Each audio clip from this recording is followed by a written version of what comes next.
Welcome back, everybody. Fighters Fury here on the ticket. We'll take you up until 11 o'clock today.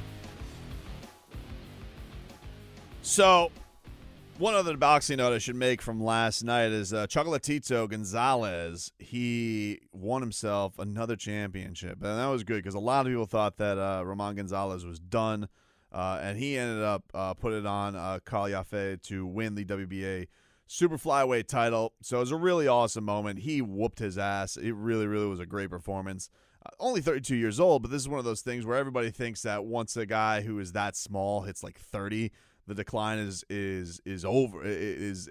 tremendous. So they think that they can't bounce back. And he looked really, really good yesterday. Really, really good with an engaged opponent. I mean, I was wanting to go in there, go toe to toe with him, and provided a really, really good bout, an entertaining bout.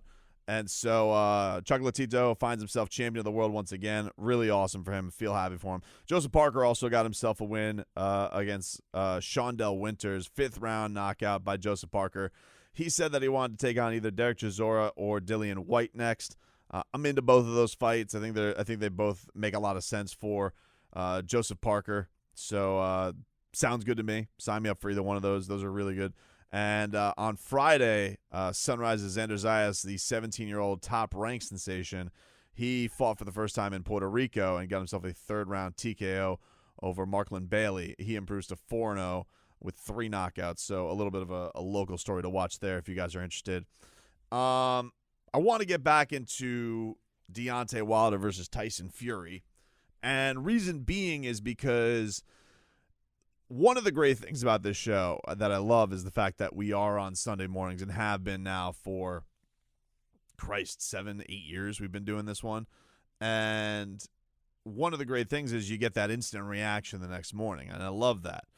But one of the downfalls is that you don't get to get all the details. You don't get to get all the facts that are happening. A lot of things are happening at night. You're up late at night. You don't quite know what the fallout's going to be. And then there's more stuff that could happen in the aftermath. So this is one of those fights where a lot of things were happening in the aftermath. Now I've gotten to touch on some of them with the morning show with Leroy, but I wanted to dive a little bit more into it as this week has gone on. Now it's been what I would say a rough week for Deontay Wilder.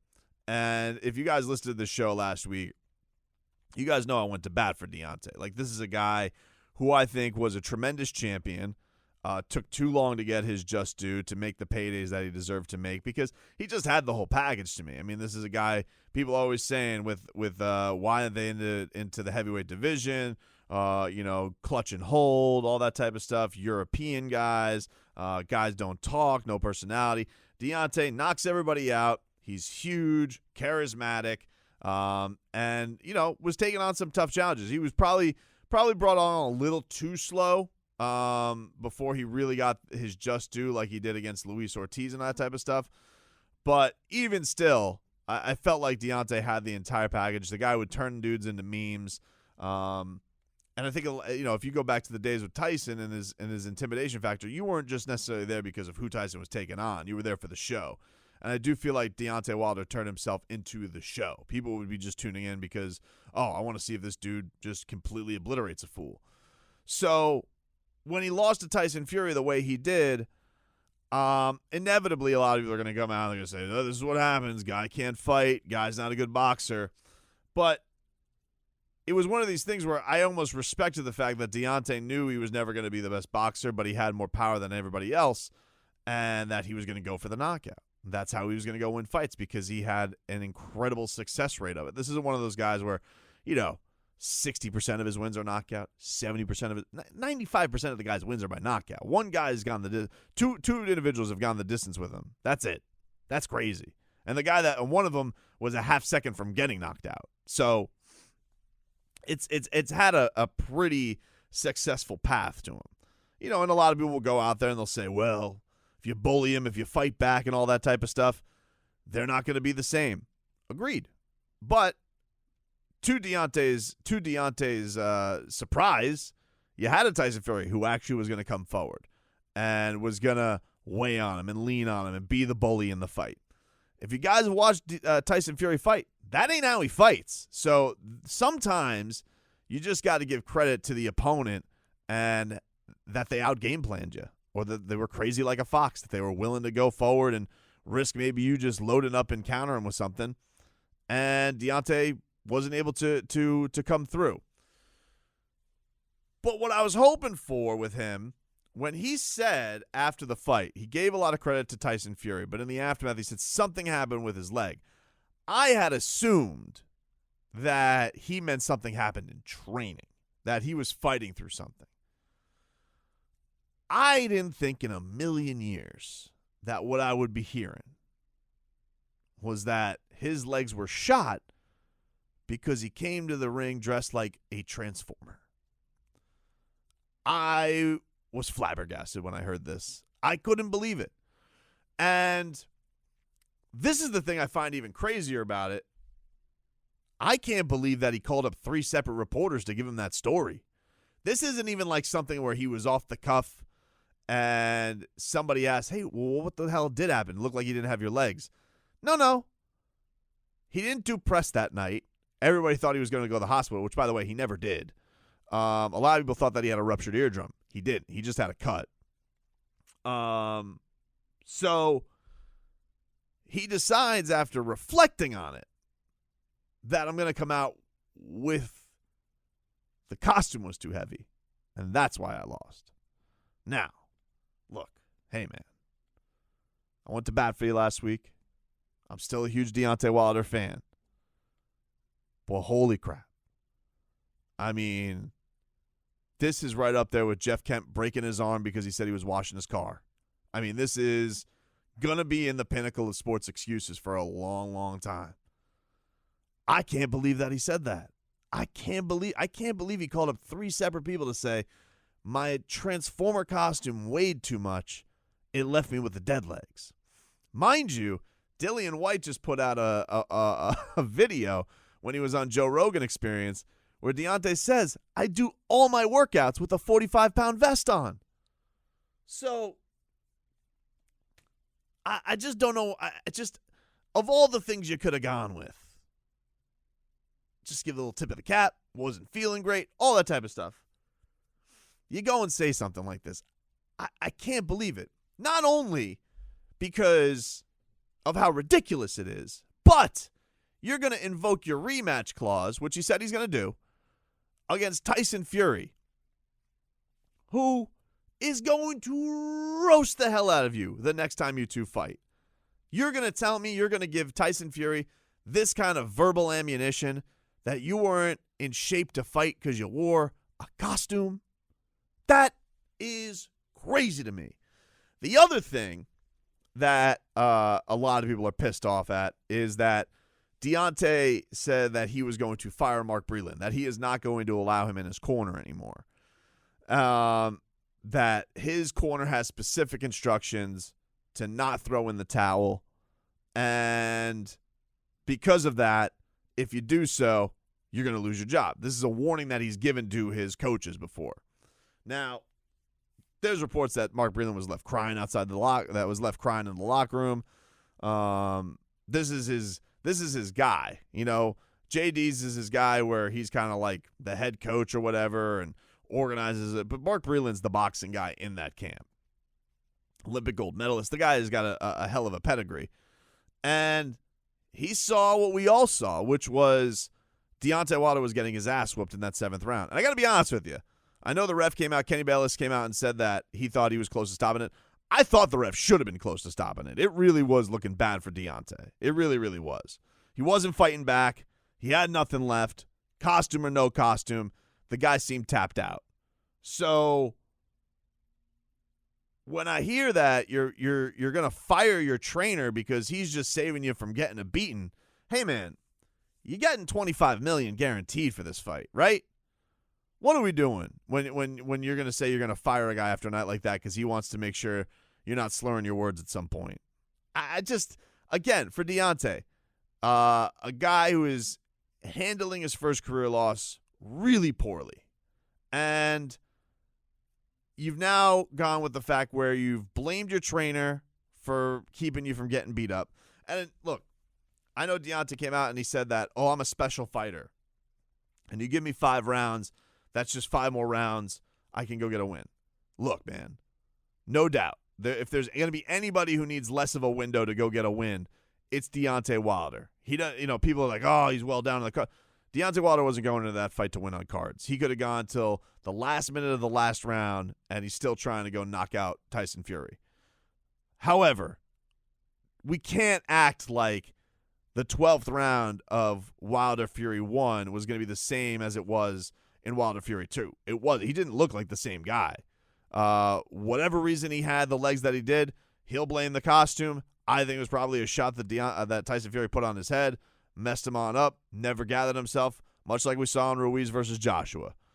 But to do that and then to fire the coach and then has come back afterwards and he's got him on Instagram and he says, we're going to rise like a phoenix. And he says that he's not firing Mark Breland, that Mark Breland's in. I don't know how many opportunities Mark Breland has in his coaching career right now. So I'm not suggesting he doesn't take the job because a heavyweight championship trilogy, as far as a trainer's concerned, probably the most he's ever going to make in his career again. But man, would I be like, bro, you threw me. You put me right under the bus. And like, this is what you want to do. And it feels kind of like everybody's looking at, Deontay Wilder's only keeping him around because so many people were outraged about it. So not a great week for Deontay as far as handling the loss is concerned. The other thing from this fight that I want to talk about that I found interesting was Yahoo, Kevin Aioli, who's one of the vets of the sport when it comes to reporting on boxing and mixed martial arts. He's one of the rare guys that plays on both sides of the sandbox. He says that the buy rates for this fight came in at 800 to 850,000 pay-per-view buys. Now, look, in today's day and age for pay-per-view buys, that's really, really good. And it's a 250% increase from the last fight. So if you were to just look at those raw numbers, not bad. That's a pretty good day at the office. However, if you're guaranteeing $25 million to 2 fighters, they probably needed to do 1.2 just to break even. All right? So the idea that they didn't even crack $1 million is pretty disappointing. Now, I saw this thing that came out with Kevin Aioli's piece where he's got this gentleman. Let me get his name correct. So just for argument's sake, because his name is Wayne Lonstein of VFT Solutions, which tracks the signal of piracy. And he is claiming that the reason that the buy rate was so low is because piracy was way up. That there were nearly 10 million views on platforms like Twitter, Facebook, 10 million, all this type of stuff. Now, this is crazy to me because I'll tell you why. First of all, I've accidentally just streamed. Well, first let me just say this. I've pirated fights before. I'm not going to say I haven't. I've definitely, for a guy who's watched as many fights as I have, they put fights on pay-per-view. I'm just like, bro, this ain't worth my money. I'm sorry. I'm gonna find a link for it. I'm not going to say that I haven't pirated fights before. I have. I don't want to lie to you guys. But I've also just watched regular fights on Fox for UFC.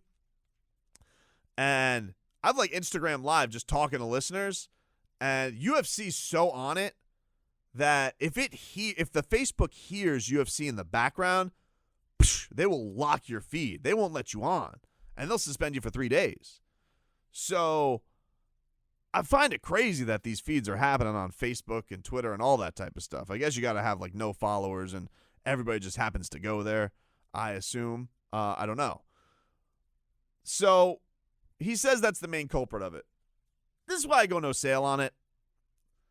You're telling me in the fights that do over 1 million buys, the Canelo fights, the Floyd Mayweather fights, that they weren't doing a lot of piracy either? Floyd and Conor got over to 4.25 million pay-per-view buys. You telling me a lot of people weren't stealing that fight? I can't go purely on, it's dude, piracy has been around. I'm going to tell you, I've been a guy who's looked at illegal fight links since I was in college, and they were still pretty good. I mean, look, in today's day and age, they're amazing. You get that crystal clear 4K, baby. I'm just saying, theoretically. The thing that bummed me out about it, this is the part of the story, though, that bummed me out about it. Because, look, I get it. People want to see a fight. People are sports fans. People might not necessarily have $80 to fork over for a fight. I get that. If you're individuals, it stinks. The thing that really bummed me out, though, is him saying that many bars and restaurants were also illegally streaming the fight.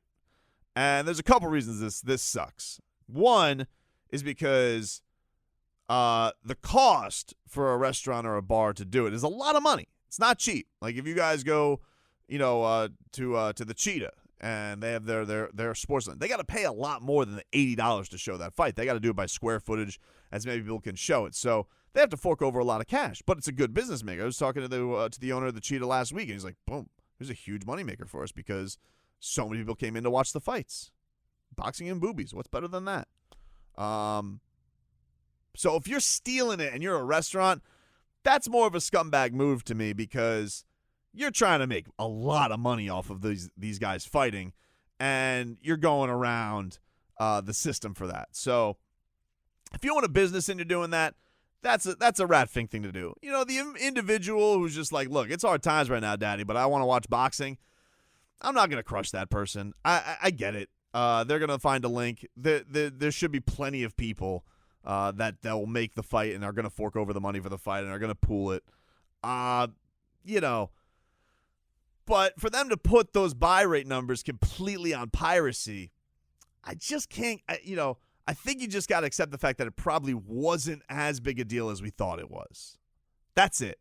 Because I can't get by that there's so many fights that do better than that, and Piracy's still around. And it says in this story, it says, well, the UFC efforts have been robust to combat signal theft and boxing aren't. I got to be honest with you. Again, I'm not going to say I've never pirated a fight before. I'm going to be honest with you. It is way easier to pirate UFC than it is boxing. It's not even close, baby. I'm telling you right now, the UFC links, because they have such great overseas packages, I mean, it is as easy as it gets, especially now that it's digital. I'm just telling you. I'm giving you flat out how it is. Boxing, I think some of the times this boxing is so old school, they don't even know how to. You got to get like the old school feed to make it happen. So, a couple of things that just didn't sell right in this Kevin Iole piece, as far as why the buy rates were where they were, and blaming it completely on Piracy. The thing that really bummed me out the most about it was seeing that a bunch of restaurants and bars are doing it. But honestly, I'm sure that's happening with the Conor fights and the Floyd fights and all that type of stuff. I'm sure that's happening with them too. But we can't just say that's the reason why this did disappointing numbers. You can't tell me that 850,000 in buy rates, it's solely because people are stealing it. I can't, because people have been stealing fights forever. As long as there's been big fights, people have been stealing big fights. And there's been plenty of fights that have done better numbers than that. We're back after this.